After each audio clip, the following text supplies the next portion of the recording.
Evening to you. Thank you very much for choosing TV47, and this is The Reigning Woman, and it is clearly an era for a blossoming woman, because this is the era that we have policies in place that are protecting the woman and talking about the rights of a woman and empowering a woman. Thank you very much for tuning in.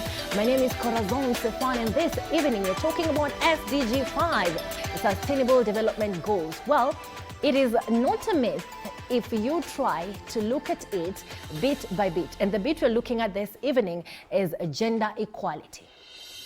We are the women of another era, and we are demanding to be heard, and more so we are demanding to own property. And that is why one of the questions we are posing this evening: should women inherit ancestral land?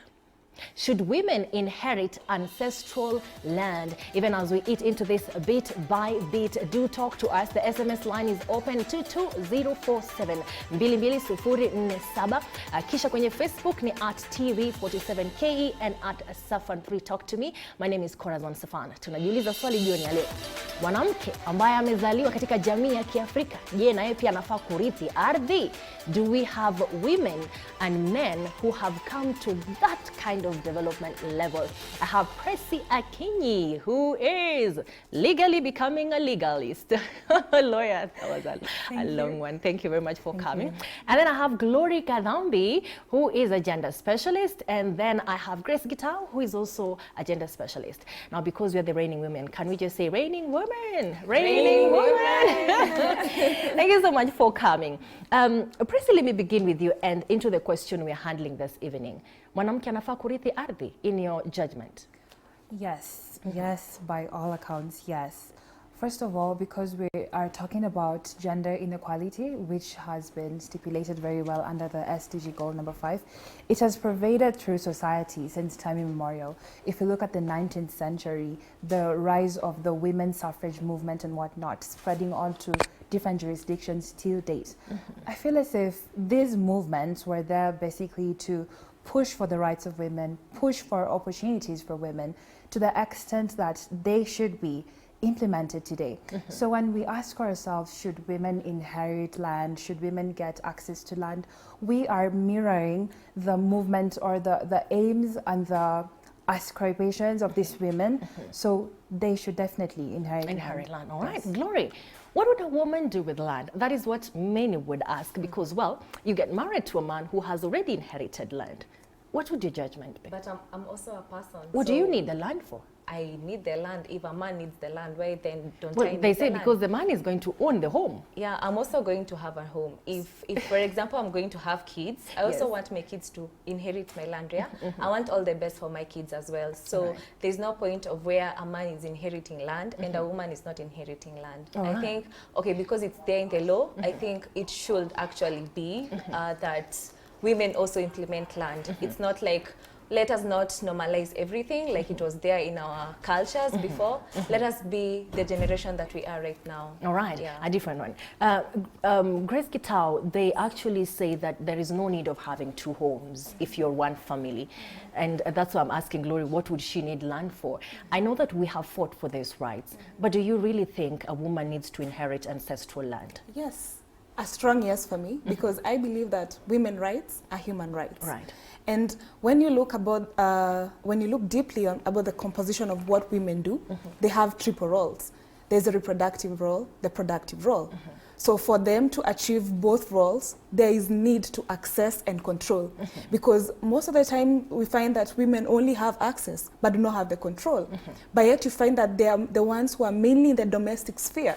So that it means that if they're in the domestic sphere, and if they're doing the reproductive roles and the productive roles as well, then they should also have a right to control the land as well. Having control means, therefore, that I can found my family on my piece of land. Yes. This changes everything, because now that would mean the man is coming to live on the family land that I have founded and built on. But that changes the rules. I don't think, because one thing we see that when we are focusing on the SDG number 5, we're focusing on gender equality. Right. Then what does gender equality mean? It means sharing resources, not part of the resources, but sharing resources. And most of the time, because of the patriarchal nature that we have in our society, we get to find out that in most cases, the man will have control because he is the one who owns the land. But you forget that when this man just owns the land alone without the woman being involved, then are we having the equality that we need? That is a big question. Are we having the equality that we need? Prissy, let us pick it from elimination of discrimination for women and girls. That is one of the highlighted elements within the SDG 5, dealing with the discrimination. When the traditional laws or the laws of the land we live in actually put it as if women should not have a right to own property or have control of property. Is this part of discrimination, or this is part of gender roles that falls within a norm that should be acceptable? Very good question. Right. First of all, as she said, and I'll back her up, we live in a very patriarchal society, which has a predisposition towards our laws, which also has a predisposition towards how we live, basically. So that is the current state, patriarchal society, which then triggers all our social norms to this gender parity, to the extent that women can't hold their lands, women can't control their own land because of the system. But then the laws have come in place to basically seal these loopholes. If you look at the Constitution from the preamble, which you'll see out of the 6 values talk about equality, all the way to Article 27 of the Constitution, talking about equality, right to equality and non-discrimination. If you look at Article 27, sub-Article 6, sub-Article 8, all the way to these other provisions of the Constitution. So I can say that we definitely have a right to own this land. Again, I almost forgot, there's also the Marriage Act, which pushes for this, and there's also the Succession Act, which pushes for this at the end of the day. Right. Yeah. So ideally, legally, it is supported that for us to feel equal, or for us to feel human enough, then we need to have an equal right, or equivalent right to own property and land as such. That is ideal. But realistically, Yes. what would we as women need land for? I mean, would it be a realistic demand? Because we know that by nature, men found the families and they build the homes, and then women nurture the homes. So that would be ideal. But is it something that if we are denied, we should say it's discriminative? I feel as if that's also part of the patriarchal society, where it is dubbed as stereotypically as caregivers, that we're supposed to take care of the home, we're supposed to nurture the kids, as opposed to our male counterparts who are supposed to go to work, come work, bring the money home, or bring these resources for us to share in afterwards. That's what we're trying to stamp out. And I heard you ask if we really need the land. We definitely do need the land. I feel as if where the world is approaching right now, women need this land to invest, to have their assets, to grow, to contribute to the national GDP. And for us to sit down and just talk about men and the way they're privileged, and that this land or these resources ought to go to them, I feel as if that's basically the stereotype that we're trying to stamp out. To stamp out. Glory is agreeing with you 100% when you're talking about women read deals to caregivers. What else would women want to be? I know we go to work and we contribute to the GDP and all, but isn't it natural that we are nurturers and caregivers? Why do you want to deal away with this? You know, as she said, we've been viewed as caregivers, but then they don't want us to develop that land. Aren't we caregivers? Okay. Ladies, aren't we? That is in the past. That is I said earlier that we need to get out from that past and come to the reality right now. Because if we want gender equality, then we have to be not like Grace said, let us focus on everything and not part of it, and leave part of it. Okay. Yeah. If we want equal rights for everyone, then I think everything should just be equal. Let even the men be caregivers. They can also be caregivers. But in our nature, let me hear from you. By them being caregivers anyway. Let me hear from you. I highly agree with that, because we need to understand that there is a difference between gender roles and sex roles, and that's where most people go wrong. Because sex roles are natural. It's something I'm born with. Biological. So biological, I give birth as a woman. Right. Yeah. And gender roles is a social construction. But I always ask myself, who made these rules? Who said that a woman should stay And at how right home. were they? Yeah. Yes. Yeah. So Right were they? who made the rules? Okay, ladies, let's just step back a bit. You know, I am looking at my mother's home, and I see the warmth in the home when my mother is present, and I know the warmth that is missing when my father is present and mother is not present. Why do you want to take away this? It's not a matter of taking away. Right. We find that actually, let me just use this example. We find that women cook, Right. but don't men cook as well? Sure. They do. Yeah. Actually, they make very good food as Yeah, well. better. Right. So, and actually sometimes we find that we are just limiting the women. Okay. We are telling them, you can go this far, but Not this far. far. Yeah. you can go this far, but not this far. Why is the but not this far? I believe we have different capabilities, and it's not a matter of war with the men. I'm not talking about war with the men, Right. but it's ensuring that we are supporting each other. And our voices, we are not just there to be seen, but also to be heard. yeah. Because for a long time, we've been seen. All right. Okay. Do you have Oh something to yeah, add? and, Yes. and furthermore, I think we're also trying to permeate the fact that we're not the same. I think people tend to get confused when we have such discussions. Right. It sparks a lot of uproar, which end up becoming very bizarre because men think we're the same. They're like, why can't you do this? Yeah. Why can't you do? We're not the same. Right. We're just trying to say we're not the same. We're different, and we shouldn't be judged based on our difference, based on our biological difference. We should be judged based on our competence in form of our responsibilities, our rights. What can I do, which you can also do? We're not the same. We're different, but we shouldn't be judged on based on our biological setup. Okay. Yeah. Somebody will say that the differences within our biological makeup, the man being stronger physically and able to give more security, then that would be the reason why he owns the home and the woman becomes a caregiver. But then I know you're just about to attack me on that. Do talk to us and tell us, shouldn't women remain caregivers in the home? Shouldn't women remain as nurturers in the home as men become owners of the home? Because if we change that, then wouldn't we be changing the rules too far? 22047, or you can call in live, and Facebook, we are definitely streaming in live. Prissy, let me begin with you again as we iron out the issue of discrimination. SDG 5, this has been a conversation that was lifted from the Millennium Development Goals, and the conversation has been going on now, I think, for 4 or 5 years. Yes. How far have we gone in your judgment in terms or concerning stemming out or mitigating discrimination against women and girls? I feel as if we've tried. If you look at our nation, I feel as if we've tried. We are trying. I feel as if we're trying, but we're not where we're supposed to be. Because if you look at the Sustainable Development Goals, they are more or less like an accelerator. I feel as if they have this catalytic policy intervention to create a multiplier effect. The moment we as a country implement SDG goal number 5, which is gender equality, we're able to implement SDG goal number 16, which talks about inclusivity. We're able to implement SDG goal number 2, which talks about eradication of poverty and whatnot. Right. So in my best judgment, I feel as if we can do better. All right. We can do better. We are on our way. We can do better. We can do All better. right. Glory, how far have we gone? Looking at what happens in our society, the setup, the policies that we've been able to probably push forward as women and for the benefit of women, how far do you think we've gone?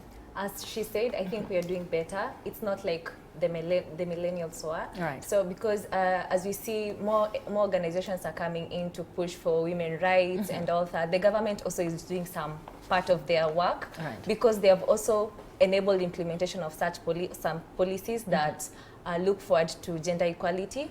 And I would say that we have a capability to do better. Right. Just that we are seated and folding our hands on some matters. Who do you think has more to do? Is it us or the policymakers? The policy makers, actually the Right. policy implementers have much to do, yeah? Because we have very good policies. Actually, Kenya is one rated country Very that has progressive. very good policies, but they're not implemented at all. So if we have implementers who are going deep down to implement the policies that are set aside, then we're going to go far as a country. All right. Yeah. I've seen you agreeing with them. So it means you also agree that we have good policies except implementation. Where have we failed? Is it that we have less representation of women in our system? Or is it that we are slow generally because of other issues? Why have we failed with the implementation in your judgment? So first of all, I'll begin to say that there has been progress, Right. but there is still much work to be done. and especially on the 2/3 gender rule. Right. When you look at the 2/3 gender rule, there were very few women in the parliament as we look to the previous years. But right now we can see that women are coming up. But there is this fact that we need to factor in on the beautiful policies, very beautiful policies, but the implementation is not really exactly seen. Because we find that if we don't bring both men and women at the table, then some needs of a certain gender will be forgotten, they will be ignored. Because when you're talking about gender equality, it's bringing on board the needs and concerns of not just women, but both men and women. All right. Yeah. Okay. As we talk about discrimination, because we want to tie it up and look at something else which is very sensitive right now, let's talk about workplace, labor, and how much who is paid for the labor. Do you still believe we have these discriminations in terms of labor at workplace and how much women earn against how much men earn? Yeah, it's is true. it existing? I feel as if the discrimination is still ingrained, of course, because of the patriarchal society. Women are more likely to earn lesser than men. Women are more likely to be paid less.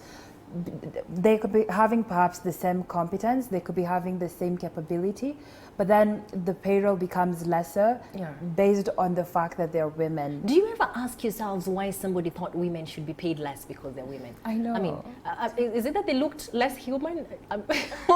Patriarchy. No, but even if, you know, it's like having two cows, for instance, in the house, then you decide this cow needs to have more food and that cow needs to have less food without any reason.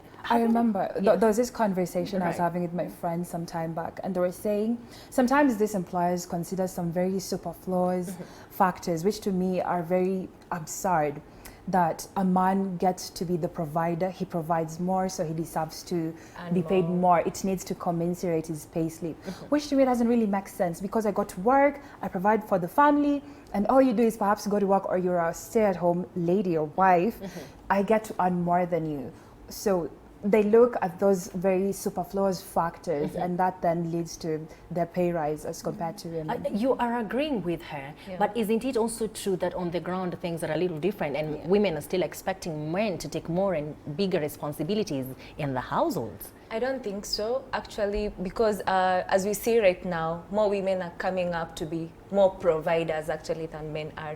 Yeah, you find that even back at home, your mother is the one who goes out to look for supper for you guys, yeah? And your dad maybe is outside drinking or doing other things, or even working, but then will not provide the meal on the table. But your mother will go out and work for that. So I don't think that, as she said, that we are going to, the situation is there, yeah? But then on the labor part, I think both should be equal. Like if I'm earning 50,000 for a certain kind of work, the male person also should earn the same, and not more, because they are viewed to be the provider, not the caregiver. Okay. Yeah. Have the rules changed that much that now we know for certain that women probably provide more for the household, and or just as equal for the household in reality? So in reality, I can say that there has been progress because of the effort that is being done in terms of women empowerment. And first I'll begin kusema the famous phrase of Kenya, kwa ground vitu ni different, because I was talking with some women last month who do construction work. It's a lot of hard labor, but they tell me that at the end of the month they see that the men are paid more than them, and yet they're doing the same job. It's a very risky job, but they always question, so why are we paid less? So I'll begin by just saying the issue of patriarchy, because for a long time there has been a lot of male domination. So who was making the rules on the pay? It was the man. Right. So that's why I'm saying that if we don't consider the needs of both men and women, then we will not fuel sustainability, because it's about bringing 50-50. All right. And we know for sure that if one goal is not achieved, then the other goals will not be achieved, because it is all tied in together. One of the other issues that are tackled within the SDG 5 is the elimination of violence, and sexual violence is one of them, as much as others are. Violence against women and girls in public and private spheres, including trafficking and exploitation. And sexual violence is one of them. Just a few days ago, that was on the 5th, if I'm not wrong, we had a report from the NCPD, that is the National Council for Population Development. Thank you very much. Jesus. See, ladies, it's hard. Population Development. And the statistics are really worrying. And if we can just have that displayed, some of the most worrying statistics is that we have 1 in every 5 girls aged 15 and 19, or between 15 and 19 in Kenya, is either pregnant or has given birth already, and that is a huge number. Old and young men are still luring young girls to sex unabated, despite child rights activists and non-governmental organizations' efforts to arrest the vice. And by the end of 2019, the year 2019, these men had stolen from these girls their innocence. 379,000 of these girls, 573, including 10-year-olds, more than 20,828 minors that have been driven into parenthood are aged between 10 and 14 years. And Nairobi County was actually leading, according to this statistic that was forwarded by National Council on Population and Development. The number was at 2,000 plus. We can no longer say that maybe this is because of poverty, or excuse it because of population or growth of slums. Somebody would say that instead of talking about premature pregnancies in such a case, then why have we not talked about abuse? Pressy, why have we not given these statistics as sexual abuse, and maybe the fact that it is on the rise, and maybe the fact that it is higher or more prevalent in a county like Nairobi? Okay, first of all, I want to say that the statistics are very saddening. Right. They're very appalling, and I think it's quite unfortunate that this is still happening until this era. I feel as if this is a mirror of the patriarchal society. I'm sorry, you have to push it back to Right. that. It is. And I think I'm quite excited that we are now, we've gotten wind of it. We're now acquainted with this fact, and that we have to do something about it. I feel like that's now the conversation that we should be having. It's more or less a question of the patriarchal system, which has been there for the longest time. And so now, what do we do about it? I feel as if that's the question we should be asking. Okay. Glory, what would be a policy or a decision that would be protective? Because if we are not talking about this from the moral fabric, or looking at it from a tainted moral fabric, or looking at it from the economic angle, where we're going to talk about poverty pushing girls into this, if we begin looking at it as sexual abuse against younger girls, then maybe we would need decisions that would instantly come to the rescue of these young girls. What do you think would be proper policies or decisions that would protect 10-year-old girls? Those are minors. Yeah. You know, right now, Kenya, the age of consent is still at 18 years. So when that statistics say that girls in the age of 15 to 19, one in 5 of them is pregnant, that is abuse already. What has been done to this perpetrator who got this girl pregnant? Yeah, we should start looking from that minor detail thing. They may say like it's minor, but you can see like last year, Batuan, how many girls did not sit for their exams because they were pregnant? So many of them, yeah. So the policies there are already policies there, like policies protecting girls, policies protecting children. Those policies that still protect the boy child should also protect the girl child. Because if a 10-year-old girl is pregnant, then this denies them the right to education and the right to even have life as it should be. So what is there for them to enjoy life as it comes? As it comes, yeah. They basically don't have a life going forward. It's all bent in a different direction. Gita, what would be an instant way or an instant decision that can safely protect these girls as they go forward? Because Press is talking about patriarchy, meaning then at some point men feel like they have a right to do this to these girls. So I believe that there are a lot of efforts that we need to focus on, because in most cases we see that we need to use a human rights-based approach in that we should be very comprehensive when we are talking about the violation of the rights of these young girls. Because most of these young girls are traumatized actually when you go speak to these young girls who have undergone the trauma of abuse. It's very bad and it affects them mentally.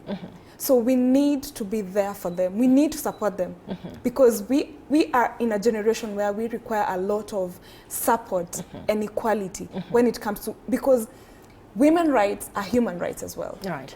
So if they're human rights as well, then they should be catered and looked into at the same level. All right. Prissy, I know the discussion could easily take a different direction, but shouldn't we also ask ourselves as a society, what kind of environment have we created, or what kind of psychology exists, what kind of mental processing exists between men and women in the society we live in that allows a man to comfortably engage or lure a young girl? Why would a man sleep with a 10-year-old girl? But we are coming back to that. We are taking a short break here on Reigning Woman, but we return with some conversations that happened among our leaders who are talking about this premature pregnancies, what they had to say about it. And the one question that is itching right now is, why would a man lure a 10-year-old girl into premature engagement sexually and even premature pregnancy, knowing the consequences that would come with it? What kind of society have we become? This is Reigning Woman. Don't go too far.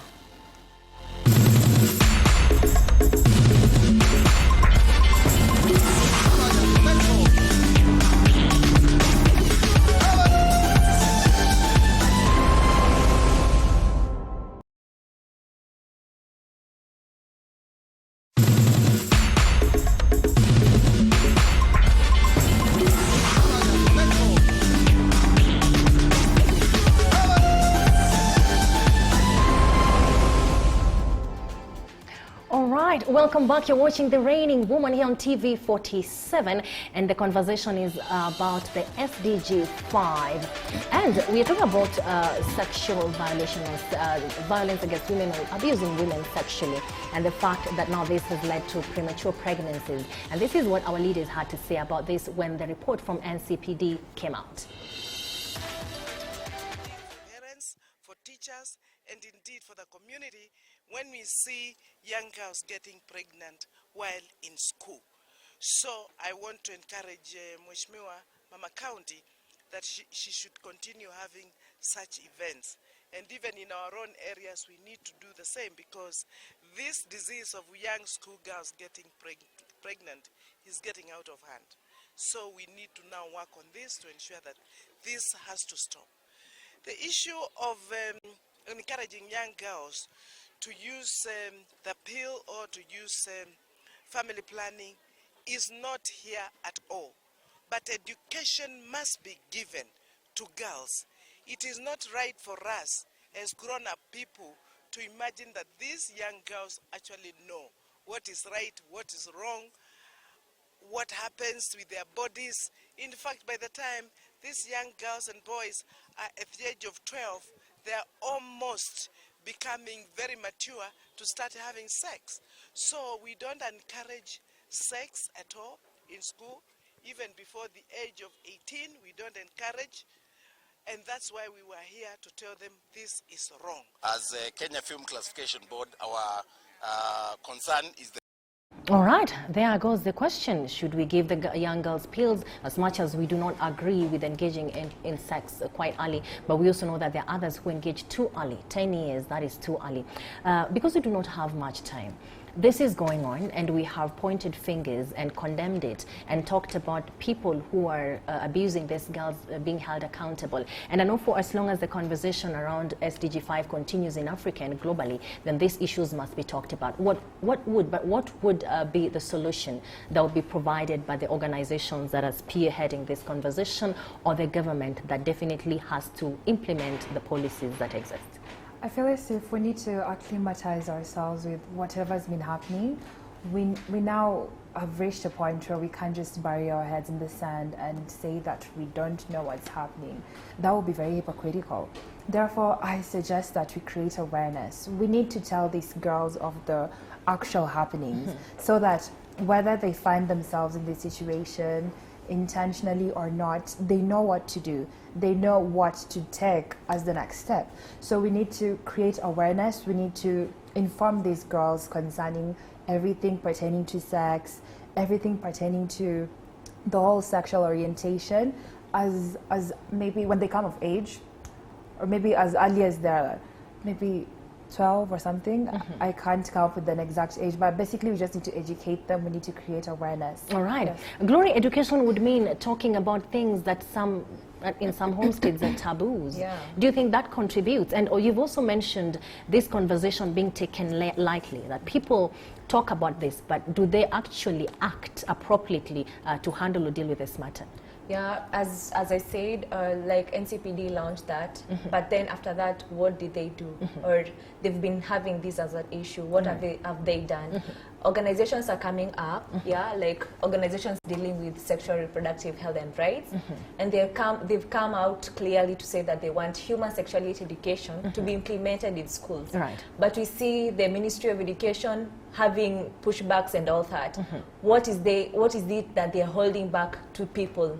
Yeah, as Ngilu said, education is key. And I believe that if we go back to classes, because people spend most of their time in school, if we go back to classes and educate children about sex, sex is not a taboo. Right. Parents should also have the responsibility to talk about sex. As your child is young, as you think they are young, they know these things. Right. They play chamama and chababa. There's nothing they don't know. We live in a society where maybe you even live in a bedsitter, yeah, and you have your house. A curtain is what is separating you from the child.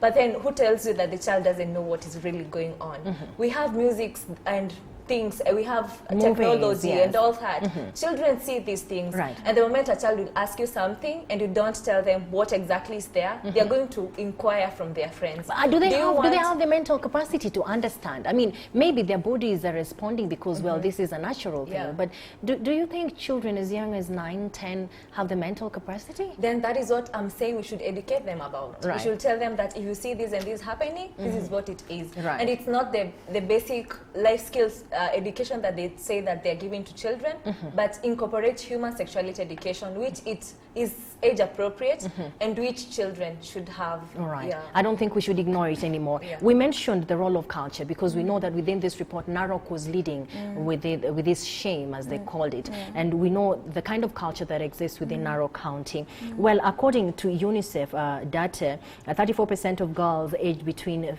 15 and 19 have undergone FGM in 31 countries, down from 47% in 1995 when these conversations became very active. Do you think we still have not succeeded in doing away with the culture that can lead to this kind of abuse? I believe that there has been a lot of progress, let me say. We've tried as a country because of the introduction of the Anti-FGM Right. Act of the elimination of all forms of female genital mutilation.